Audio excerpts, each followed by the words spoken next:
मैं कम इन सर? कम इन, आओ बैठो। अपने बारे में बताओ ज़रा कुछ।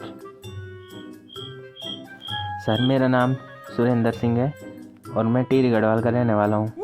मेरे पिताजी किसानी करते हैं और माता घर का चूल्हा चौका करती है। मैं सर 2016 में डिप्लोमा पास आउट हुआ था और उसके बाद ही मैं तैयारी करने लग गया था सरकारी नौकरी की। तो बड़ी साल बाद मेहनत करने के बाद आज मेरा सर सिलेक्शन हुआ है, बस इंटरव्यू रह गया बस सर। हाँ बढ़िया बढ़िया, वो सुन रही की ऐसी कहानियाँ रोने धोने वाली। और कुछ और भी क्या था कुछ, क्या कहीं मतलब कोई डोनेशन वगैरह भी दिया गया नौकरी के लिए? डोनेशन? नहीं सर, डोनेशन तो मैंने नहीं दिया किसी को। मैं तो सर अपनी मेहनत के बल पे यहाँ तक पहुँचा हूँ। आप मेरे से पूछ सकते हो सर कोई भी सवाल और मैं कोशिश करूँगा कि मैं सारे सवाल के जवाब दे दूँ।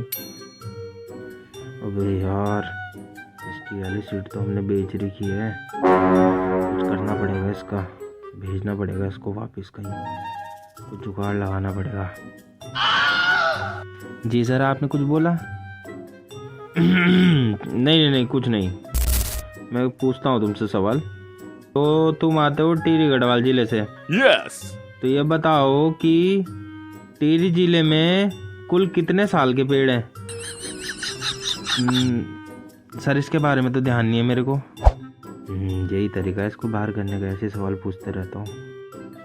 अच्छा चलो कोई नहीं, ये बताओ कि तुम्हारे टिहरी से देहरादून तक एक साल में कितने बस बाद चक्कर लगाती है, ये बताओ। अरे सर ऐसे कैसे सवाल पूछ रहे हैं आप? मेरे टेक्निकल क्वेश्चन पूछो ना आप, ये कोई सवाल हुआ है? तुम बताओगे क्या मेरे को अब कैसे पूछने सवाल हैं? आ जाते हैं पता नहीं कहाँ से। तुम बताओगे मेरे को कैसे पूछने सवाल? मैं पता कितने साल से बैठा हूँ इस कुर्सी में। मेरे से बहस मत करो ज़्यादा, जो पूछ रहा हूँ उसका सवाल दो, नहीं तो नौकरी से हाथ धोनी पड़ेगी।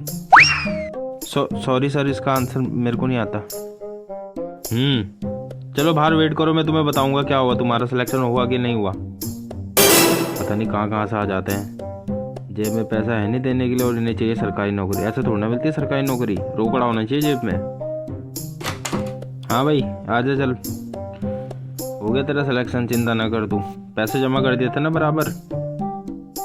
हाँ सर, वो तो मैंने एडवांस में कर दिए थे। 25 उस समय करे थे और 10 अभी लेके आ रखा हूँ मैं बाहर। बोलो तो रख दूँ? नहीं अभी नहीं, अभी वेट कर, रुक थोड़ा। जो ये बाहर आ रखा ना बेटे, उसके बहुत नंबर है, उसके 5 लाख और लगेंगे, क्योंकि उसे तो मैंने बड़ी मुश्किल से बाहर किया ऐसे सवाल पूछ के। अब फिर क्या करे भी हम, की क्या करें यार, माया के आगे, गांधी जी के आगे तो झुकना ही पड़ता है। तो आज का इंटरव्यू तो तुम्हारा ये लास्ट इंटरव्यू था जिसमें तुम दोनों थे। अब तुम दोनों से मेरे को एक को चुनना है। भाई तुम्हारे नंबर तो बहुत अच्छे हैं, पर तुम पे ना एक कमी रह गई यार, तुम निकल गए गरीब।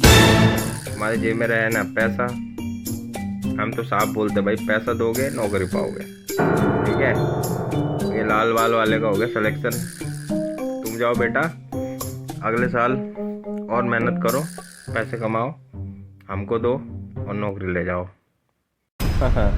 ये तो सर मैं पहले ही समझ गया था, जब आपने डोनेशन की बात करी थी ना, मैं तभी समझ गया था कि ये सीट पक्का बिक चुकी है। आप जैसे लोगों की वजह से राज्य आज इतना पीछे है। 25 साल हो गए इस राज्य को बने हुए, लेकिन आज भी हम पीछे ही हैं। हिमाचल जैसा राज्य जो कि इस राज्य से कंपेयर करते हैं, वो हमसे इतना आगे और हमारा राज्य पीछे है। क्यों? क्योंकि आप जैसे लोग इस राज्य को दीमक की तरह खा रहे हैं। कभी पेपर लीक करते हो, कभी पेपर टाइम पे नहीं कराते हो। अगर टाइम पे हो जाए पेपर, सीटें बिक जाती है पहले से ही। तो इस राज्य को तो अब कुछ नहीं होने सकता जब तक आप जैसे डीमक यहाँ बैठे हैं।